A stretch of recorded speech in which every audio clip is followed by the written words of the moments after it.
You're listening to Impact, where we provide informative resources today to positively impact your tomorrow. This is your host, Dr. Wanda McNair. Hello and welcome to Impact, where we provide informative resources today to positively impact your tomorrow. This is your host, Dr. Wanda McNair, and we have a very special guest with us today. We have Dr. Davis with us. Just tell us about your background. Well, thank you first, Dr. McNair, for having me back. It is wonderful to be with the Impact audience again. I am Dr. Ophera Davis, and I grew up in the state of Mississippi, in the Mississippi Delta, one of the poorest areas in our country. And I have went to Jackson State University. I attended an HBCU. I got my bachelor's and my master's from there. And after I finished, I moved to St. Louis, got married, and finished my Ph.D. there at St. Louis University. And then I became a widow in the year 2000. So I've been a widow for a little while now. And then I became a college professor. I moved to Boston, and I spent most of my career, last 20 years, as a professor in Boston at multiple universities. And now I teach in Virginia. And I taught as a professor at multiple universities here in Virginia, too. And my hometown, I want to say this one thing, is Greenwood. It was the focal point of the civil rights movement, and my church actually hosted Dr. King and Bob Moses and Ella Baker and Fannie Lou Hamer and so many other civil rights leaders. So I have been around Africana studies all of my life. That is wonderful, wonderful. Now, what were some of your interests growing up? Have you always known that you wanted to get in Africana studies, or is it something that you didn't discover until you got later on into high school or college? Yeah, Dr. McNair, that's amazing.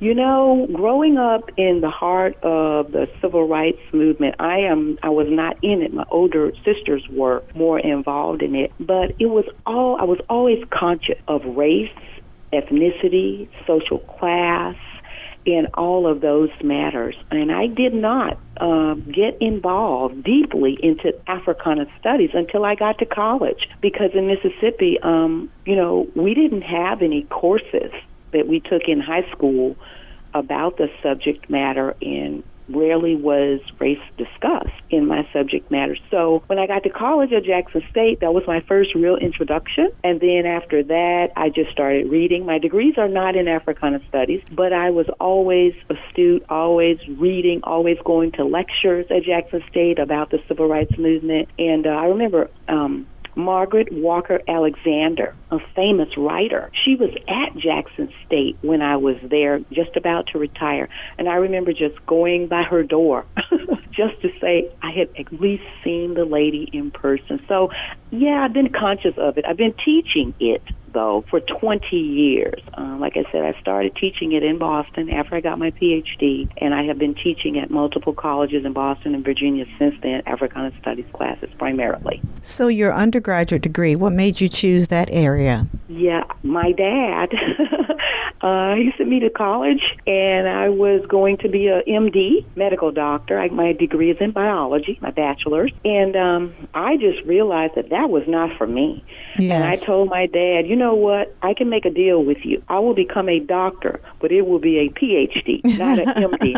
I could not do the labs. I couldn't do it. I did it enough to graduate, but that was it. I was done with labs. And what did you do for your master's degree? Yeah, my master's is in counselor education, and that is like being a guidance counselor. I've trained students as a professor in that area at many colleges in Boston and in Virginia. And then my Ph.D. is in general education, and I just wanted to stay focused around teaching, and that was the focus of what I did. And so all of my Africana studies knowledge has come through lectures, books, seminars, workshops, dealing with professors who are experts in the area. And I had really, honestly, I got a second Ph.D. by regular learning in Africana studies. Wow, that is great. Yep. So we're talking today about the overlooked voices of Hurricane Katrina, the resilience and recovery of Mississippi Black women. Now, this is an awesome, awesome subject. Now, what kind of of research went into writing this book? Well,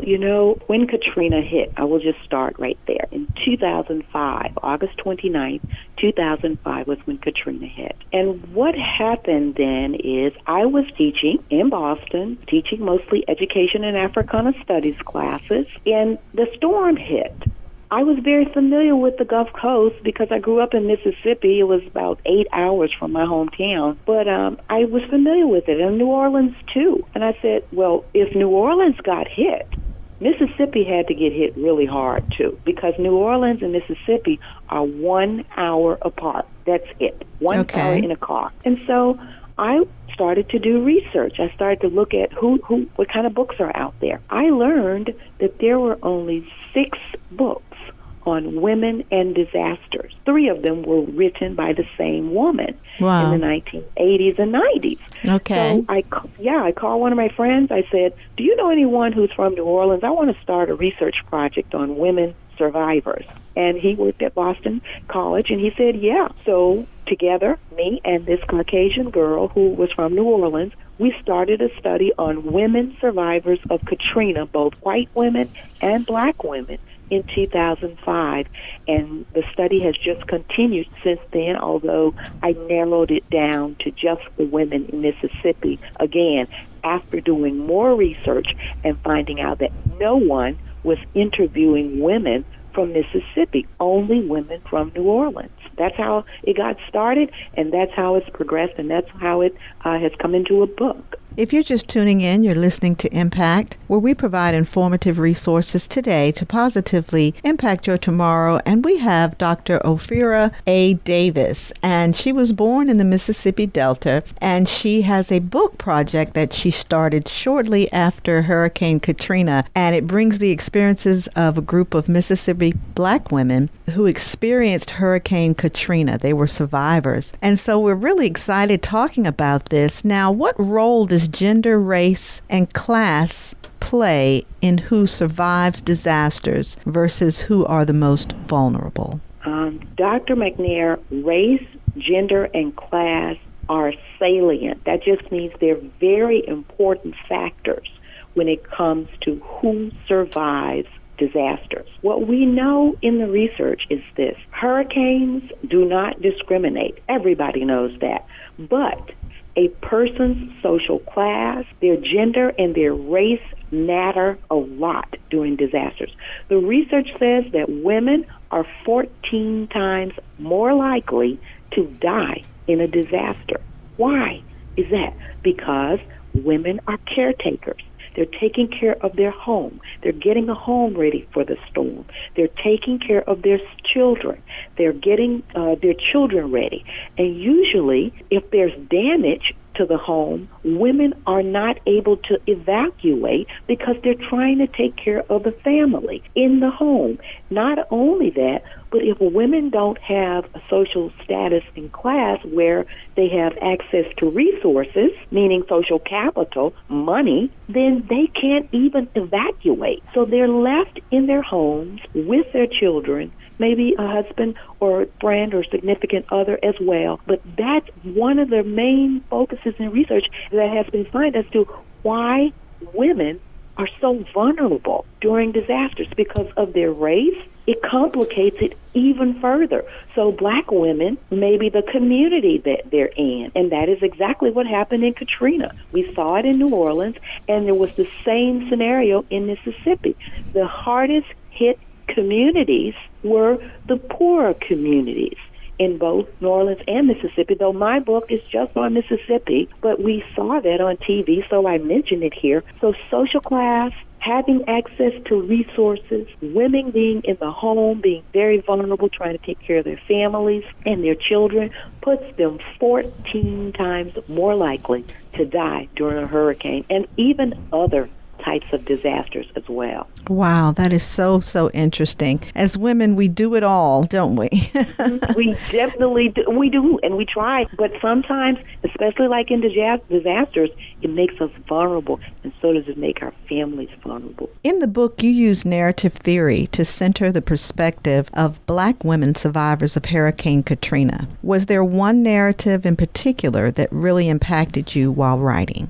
Yes, it's hard to choose just one, but I knew we were going to talk about this, and so I decided that as I talk about narrative theory and this one woman's story, I want you to know in the audience, I know you know Dr. McNair, but I chose to use narrative theory because I wanted to find a way, an authentic research methodology that allowed me to let the women tell their stories in their own voices rather than just interpreting words as academics are trained to do. I wanted to honor the oral tradition of Black culture. That's why I chose narrative theory as well. So it allowed me to let the women tell their stories. And so what I'm going to do here when I talk about this one woman that I did choose is say this. The reason I chose her, it was difficult to choose, but I chose this woman because she is the only woman in my book who is now deceased.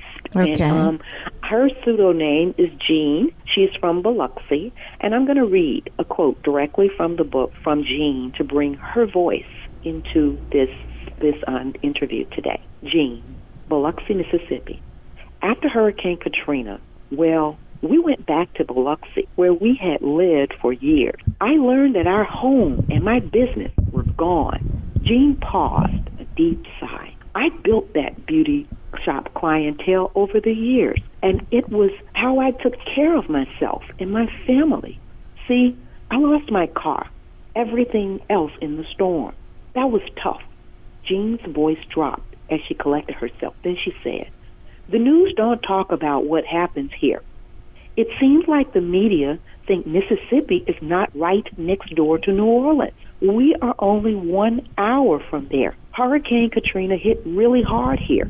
It was really bad, and 90% of our area in Mississippi is gone." And that's one of the quotes in the book from Jean. Wow. Very touching. Yeah, and there are many quotes like that in the book because I used narrative theory to follow the oral tradition of allowing me, the researcher, who was so privileged to be able to, and honored to be able to interview these women. They trusted me to tell their stories. And I didn't want to do what I'm trained to do as a researcher, just interpret their stories and me talk about what they said. I wanted their voices in the book to bring life to them. And I'm so grateful that Jean, who is now deceased, gave me the honor to do that for her. Did she die of something that was related to the experience she went through during that time? She actually passed away. I'm going to tell you one other piece of information since you asked me that. Here's a quick quote from Jean, one other quick quote. After coming back, a friend told me about a meeting where women met to talk about what was going on and what we could do to help people after Katrina, and especially help women who so desperately needed help like affordable housing, senior services, child care after the storm. I agreed to attend the meeting with my friend if she would pick me up because I didn't have a car. I knew I was not going to just sit there on the sidelines and wait to see if anything would happen. I knew I had to do something, Jean said emphatically. First, I became the secretary of the group, and eventually one thing led to another, and I became the leader of the group. So I say all that to say, and I read that part of her narrative to say it's a different quote in a different part of the book, but she did die. Not from the storm. She lived 6-7 years after the storm, but she passed away because she had a massive heart attack. Wow. A stroke. And then I saw her the year before she passed away because I went back every single year to interview the women. Every year since Katrina, I have always gone back, with the exception of the pandemic, I have always gone back every single year to interview the women. And I found her because she had been sick and I couldn't find her. And I kept looking until I found her. And I went to see her on her bed, and we talked. And I told her, I said, the book comes out next year, and I will let your story live. And That's she wonderful. Just smiled. Wonderful. If you're just tuning in, you're listening to Impact. This is your host, Dr. Wanda McNair. We have Dr. Ophera A. Davis with us today, and she has written an awesome book, The Overlooked Voices of Hurricane Katrina, the Resilience and Recovery of Mississippi Black Women. Now, in the last chapters of your book, which is a 15-year longitudinal study, highlight where the women are today. We just heard about one young lady. Can you discuss how these survivors moved toward recovery? Yes. Thank you for asking that question, too. Well, the first thing I'll say is, my book is the only book. There are only 8 books that are dedicated to women disaster survivors. And my book is the only book dedicated exclusively to Black women survivors of Katrina. So, first of all, the women, like most women who are Black and womanist, that's another theory that I use in the book, survived because they had the chutzpah to say, like Jean said, we're not going to sit here and do nothing. We're going to get up and do something to figure out how to make this work for us, our families, and our communities. So the women in my study, and when you get the book, you'll see that a lot of them lost their homes. A lot of them, you'll find out in the book, lost their homes. They lost their jobs. They kept going, though. They kept going to the lines to get water. They kept going to get food because the entire infrastructure of the Gulf Coast of Mississippi was destroyed. New Orleans was flooded, and there were infrastructure problems there. But Mississippi, the eye of Hurricane Katrina hit in Mississippi. And so that means the worst part of the storm, the actual wind and rain that came in, damaged these women's homes. So most of them lost their homes. Most of them have now rebuilt their homes. Even Jean, she rebuilt a home too. They have found new jobs. All of them lost their jobs, every single one of them. You heard about Jean's story, but all of them lost their jobs. They found new jobs over the years and have transitioned from being maybe retired now to being in positions of leadership. Some of them are. Some of them have moved to new neighborhoods, but all of them are still on the Mississippi Gulf Coast. Some of them got remarried. Some of them went back to get more education, like postgraduate education. Some of them went back to decided to do things like get involved with their sororities more. Some people decided to go on vacations, with the exception of course, the last couple of years. But they continued to live their life after Katrina. And I'm going to quote one woman in the latter part of the book. I didn't plan to do this. I have to flip to this page real quick. But I'm going to quote Jean again. She said, Katrina was devastating, but it was a blessing, too. See, I have seen women stepping up, trying to make sure their communities are sustained. They were not doing that before the storm. Women at the private agency that she became the CEO of have stepped up, too. They are advocating for themselves, and they are definitely not in the same space they were before. There is life after Katrina. Jean, Biloxi, Mississippi. So they are doing a lot of things. And they did a lot of things, and I'm still in touch with them. They know that you are interviewing me, Dr. McNair, today. They know that you asked me because I let them know. When someone wants to know about their stories, I call them and say, look, I have an interview. Okay. And so they will listen to your interview when you broadcast this. That's wonderful. Now, you talked a little bit about this, but when most people think of Hurricane Katrina, they think of New Orleans. And I can say I'm definitely guilty of that also. Tell us a little bit more in depth why you decided to write a book on Mississippi Hurricane Katrina survivors.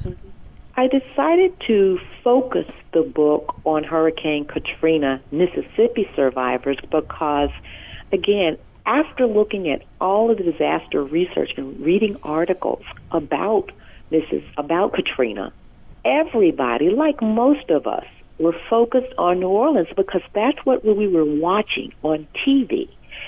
But I knew that Mississippi was only a 1-hour drive from New Orleans, and really it's less than an hour. But I knew that the proximity of them was so close. And once I knew that, and I knew that no one was focusing on Mississippi, I said, I have to do something, kind of like what Jean said. I have to do something. I'm going to study just Mississippi women. So that's when I called in a colleague to find a woman in New Orleans so we could write about, my first articles actually are about women in New Orleans and Mississippi, women who are both black and white.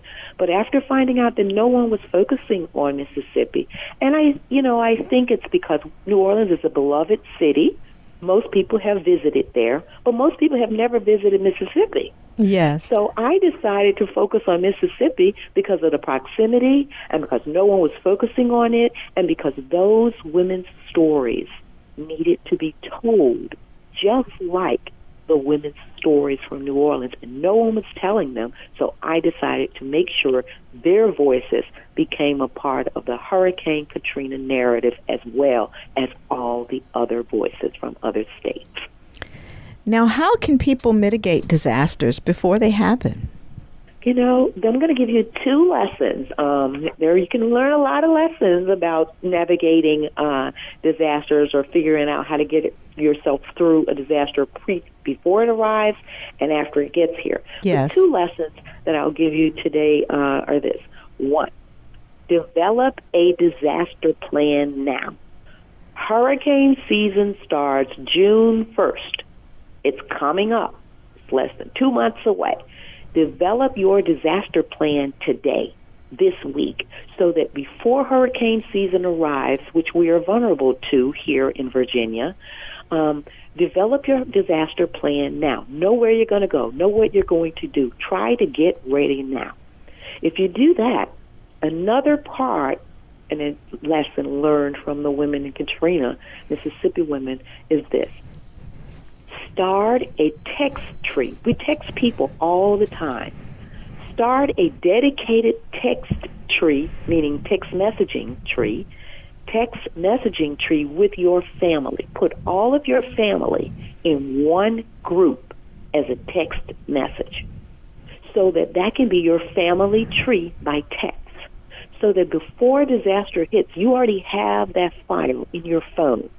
So if a disaster comes, you immediately are able to text out where you're going, because a lot of times, and you'll learn from the women's stories in the book, the phone doesn't work because the electricity is out. So text messaging is one way to still be able to communicate with people. So develop your disaster plan now so you know what you're going to do and don't have to deal with the chaotic nature of disasters when they start. And 2, develop a text tree plan. If you're just tuning in, you're listening to Impact. This is your host, Dr. Wanda McNair, and we have Dr. Ophera A. Davis with us. And she is an author of the book entitled The Overlooked Voices of Hurricane Katrina, The Resilience and Recovery of Mississippi Black Women. Tell our listening audience, please, where they can obtain your book if they want to purchase it or maybe listen to it online. Yeah. The first thing I would say about getting a copy of the book is you can go to your local black bookstore right here in Norfolk, any of them. Just ask them, can you order the book for me? And they will order the book for you. It'll be in a couple of days, and you can pick it up. I say that because I want to support black businesses, too. If you want to just go online and get it, of course, you can always go to Amazon. That's the easy way to get it. Yes. But I would like for you to go to your black bookstore. We have a few of them here in Hampton Roads. Go there first and let them order it for you. And 2, get it on Amazon, or you can go to my website. My website is opheradavis.com, just like my name, opheradavis.com, and you can order it on my website. But I'd like for you to go to your local black bookstore. Support our black bookstores. It's the reason I created this project. It's the reason I continue to do this book and write this book over the years. So those are some ways to get it. Now, as we close, I want you to discuss from your research, what can you tell us about the stages people experience during and immediately after disasters? Yeah, usually during disasters, there's this chaotic moment. The first stage of it is just total chaos, and people are trying to figure out, is there a real disaster or not? Is it coming my way? Where should I go? That's why I said develop that disaster plan and that text tree, because that's going to be really important in the initial stages. You know, kind of like the stages of grief. You go through this initial shock of what happened. And after that, you go through this time of trying to figure out if you're fortunate to have evacuated or if you had to sit through the storm, like some of the women in my book did. Then you figure out after the storm is over how to mitigate it. Where can I go for help? That's kind of the next stage of where people usually are, trying to figure out how do I get help, how do I get the resources that I need, how do I get in touch with people. And then you go to this stage of all these agencies coming in and trying to provide those resources. That is the biggest part of disaster research and the stages of disaster. What rarely happens is what I did with this book, the recovery stage and the resilience stage of recovery and disaster. These stages rarely happen. Most researchers just come in, do the first two stages of chaos and mitigation, and then they leave the survivors alone to navigate the way they want to. The thing that is so different and makes my book so unique in the disaster canon is I moved with these Mississippi Black Hurricane Katrina survivors to the third and fourth stage of disasters, which is resilience and recovery. My book, The Overlooked Voices of Hurricane Katrina Mississippi Black Women Survivors, is the only book in the entire United States of America that follows one single group of women from the first stage of disasters to the fourth and final stage of disasters, which is resilience and recovery. And so that's another reason, as a support your bookstore, go out and get this book and read about these black women's stories who survived in Mississippi, and share it with your friends. Well, we thank you so much, Dr. Davis, for being with us today on Impact, and we hope that you can come back with us very soon. Thank you so much for having me, and hurricane season is coming up June 1st. Just let me know, Dr. McNair. Thank you. Thanks for joining us today on Impact. Perhaps there are topics you would like to hear, you would like to be a guest on Impact, or you would like to give comments or suggestions.